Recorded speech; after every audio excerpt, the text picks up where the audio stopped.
Hi everyone, welcome back to the channel. Now, taking another look at the Tac-41 LS. And I did take this out when I went to Thurlaston with a lot of the GBBRs. I was, trialing stuff, and you'll have seen many, if not all of that footage by now. And I took this out. I was going to record a bit of footage with this, but you'll see here, I had the hop pretty much maxed out. 4/8, it wouldn't lift at all, went down to a 4. It only just about lifted a 4 to the point where I could shoot things further away. But I wanted to test it. I know they have shims in here. I just wanted to test it in its standard format, just to make sure, just to see what the capabilities are. So I think in the standard setup with the shims in, anything below a 0.4, I think you'd be fine with. But, if you're running a bolt action these days, you're going to be one to using heavier BBs. So what we're going to do, I'm going to remove this. So this is a 3mm Allen key. And we're going to remove that screw. We'll remove this. You'll see the limiter there, which is the small shim.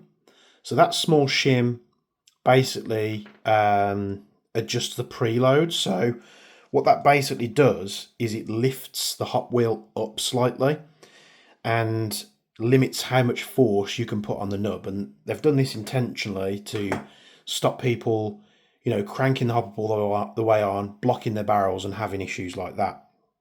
But we obviously want to use heavy BBs, so we want to take the two shims out. Now the top little shim is what adjusts the preload, and then the bottom shim is what keeps pressure onto the O-ring, so it keeps the O-ring under pressure.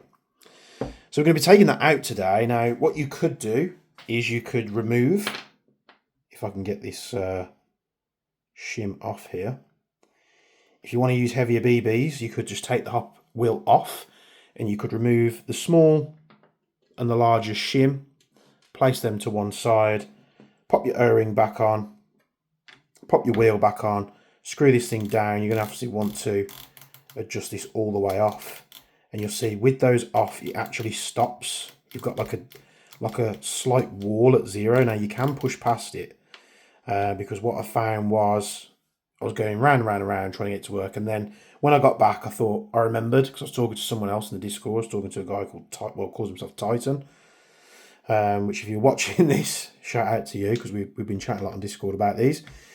And I said to him, yeah, I think what I did is I forgot to remove it, but it's also a good analog test of a baseline of what the standard performance of the hop does with those shims in. Now that out the way, not only am I going to be removing these shims, I'm also going to be fitting the Hadron and Sniper Mechanic Medusa hop wheel. Now if we open this up, what you get is you get a wheel which has some funky laser etching on there. Tells you which way to turn the hop to apply it and remove it. Doesn't have the numbers like the old wheel. We get a couple of screws. So the small screw will be if you're attaching it to the standard aluminium hop unit, and the longer screw is what you'll need to use if you're using the newer polymer style hop unit. So we actually need to remove this O-ring as well. On this little cap or this little turret here, you'll see it's machined different on both sides. So you want the countersunk side up, O-ring side on the bottom, and we place that in, 3mm Allen key, and we screw this into the hop. Make sure it's nice and tight. You don't want to go too far, but you shouldn't really have an issue because there's a nut underneath the plastic. And then with that done, you take the Medusa hop wheel, you screw it on. It'll take a bit of screwing on before it starts to actuate. Hear that sort of notchiness now?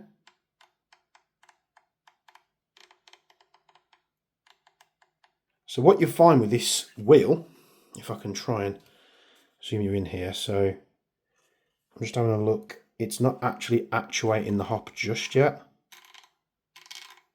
So we screw it down, just with light pressure. And then you will feel a bit of resistance when it starts to actuate the nub. There. So if you're not sure about getting a feel for it, just shoot your rifle and just turn a couple of notches up and down. And what you're getting with this wheel, you're getting a broader range of movement, and you're also getting fine adjustment. So the clicks on these, you'll see the difference in the knurling. So you'll see the knurling's much finer. Can we actually look and see how much finer it is? So you're getting probably 3 or 4 times the fine adjustment compared to up now. It's a guess, so don't take my word for that. But now we can turn this in very small increments, like your increments on, you know, your scope rings. Obviously that one turns a little bit more, but so you're going to have to, it's not going to be as positive as a click, so you're going to have to feel it. It's not hard to feel it, you don't want to be cranking down on this thing and blocking your hop. So that is quite simply how you fit the Medusa Hot Wheel. Like I say, broader range of movement, it's a nice CNC machine part, and you're going to have finer adjustment. I think this is essential for your Tac-41s, whether you've got the, you know, the A, the P, the L, the PS, the LS, the R, the LMNO, PX, QYZ, all that good stuff. I know I made a jump there in the numbers, don't crucify me, but in the letters, sorry. But yeah, you get my point. It's going to fit all the Tac-41 models, give you finer adjustment, and it also looks pretty cool. So that's what I'm going to be going to next. So the next time I go to Thurlaston, I'll be trying this again. I have bumped the spring power up to help with the heavy ammo as well. I think I fitted the 120 Newton meter spring. This one is the 75 that comes out as standard. Do I have some BBs to test it?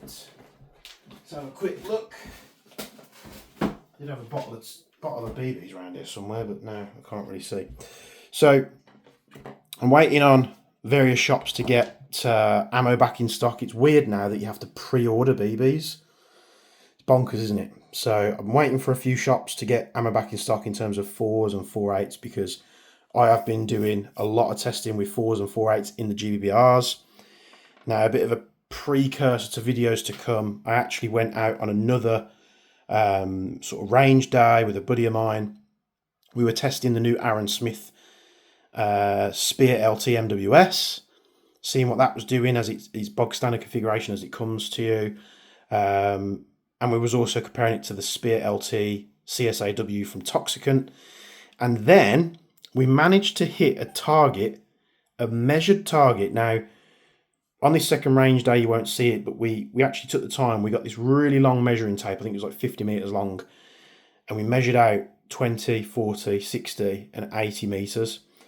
And we managed to get 3 hits on a target at 80 meters with that Toxicant Spear MWS running 0.48s at 1 joule. Now, we did miss a lot as well, but the range was there. So hopefully those videos are going to be coming out to you in the next few days. So thanks for tuning in. I just thought while I'm fitting it, I'll go through with you how to fit it, because it's always worth getting this stuff on camera. Thanks for tuning in. Like, comment, subscribe, all that good stuff. Check out the links in the description below. Slowing my words now. And as always, from me and Bench, many of you complain about how messy it is and all the stickers, but all the same, we'll see you in the next video.